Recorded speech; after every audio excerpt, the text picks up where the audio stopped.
What's up, everyone? This is Elijah from the Side Hustler Society coming at you with another video where we're going to be talking about the gig economy and Uber Eats and rideshare. Now, there's not going to be any music in this video because it's a more serious video. A lot of y'all probably have noticed I've kind of started a new series. I don't know what I'm going to call it. It might be the mastery of the gig economy. But veterans of the channel will kind of see that it's kind of a revamped, more modern version of the traditional Uber Eats course, except for it's going to take rideshare into consideration. And the first part is already dropped, where we talked about what's the best time to drive when it comes to the daily cycle of rideshare and delivery. But you may have noticed I didn't talk about overnight, and there's a reason for that. So I'm going to address it in this video because y'all deserve to know. So the reason I didn't cover overnight in that video, and that goes for delivery drivers as well as rideshare drivers, what I'm about to say applies to both. Over the years, since I last made gig content on this channel, both of them have gotten increasingly more dangerous. I don't know if it's because of the recession, which economists are not using that word so people don't freak out. I don't think it's really because of the rates dropping, at least for rideshare, because they haven't really dropped in, well, I guess I can't speak for nationally, but I can speak for locally, and they haven't dropped. Keep in mind they were kind of low to start with though. But yeah, so overnight, I noticed that the majority of incidents where a rideshare driver or a delivery driver, maybe more so delivery drivers, get hurt in some form, have mostly been happening at night for the most part. And as well, as much as I'd like to give y'all all the sources of making money, y'all's safety is my priority, as I hope you realize. That's why I didn't cover it, but I know a lot of y'all are gonna ask me to cover it anyway. Now, rideshare, technically, a lot of that stuff that you see can happen at any time of the day because there's a lot of crazies out there. I would just ask to just be aware where you're, how can I say this? Just be aware as possible. And if you're doing rideshare, please, for the love of God, use a dash cam. Okay, please. I'll link to Chris's video on from the Show Me the Money podcast where he kind of recommends which dash cam to use.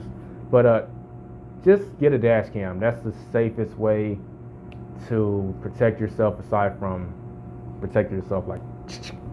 But I'm not going to go there. As far as delivery drivers, this has been something that's been steadily picking up over the years, where it didn't used to really be dangerous as a delivery driver.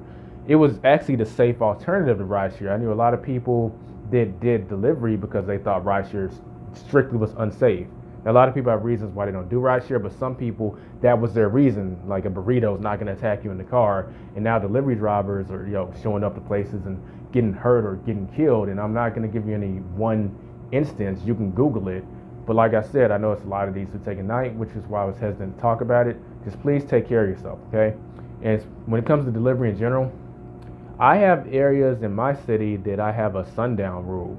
Like the moment the sun is no longer in the sky where the shadows start coming, I make sure I don't go to that area because of the nature of what's going on.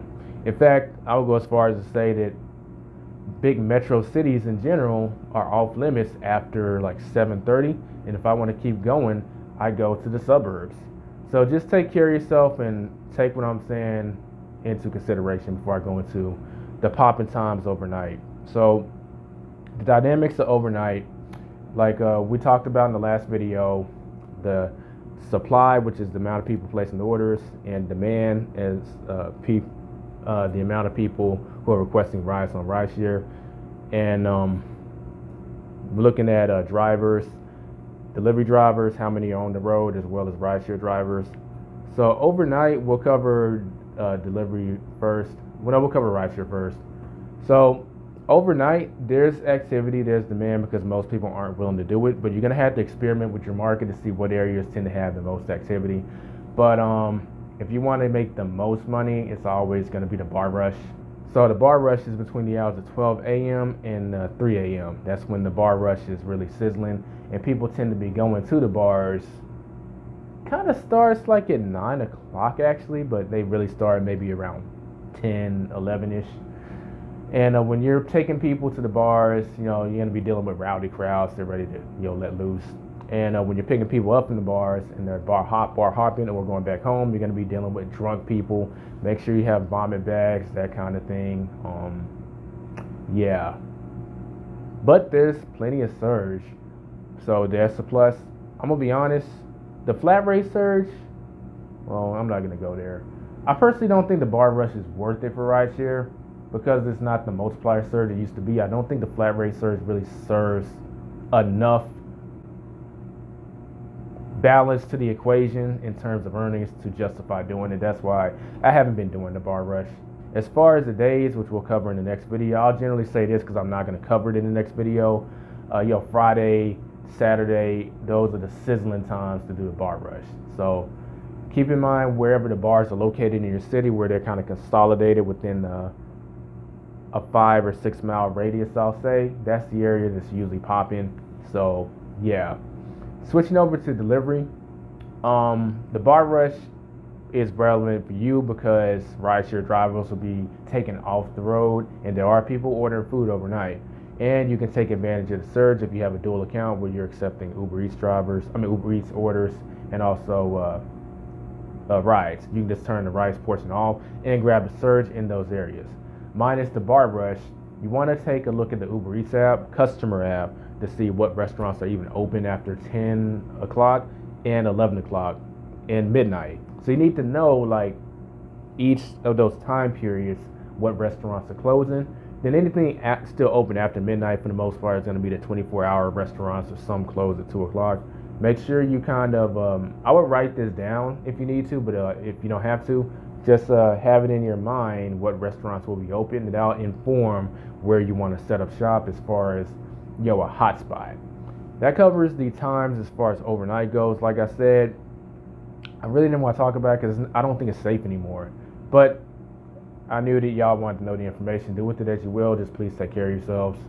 So I will catch y'all in the next official part of I think I'll just call this series Mastering the Mastery of Gig Work or something. But I'll see y'all in the next video. Like this video if you found value in it. Don't forget to subscribe if you're new. And like always, even more than ever before, be safe and be profitable.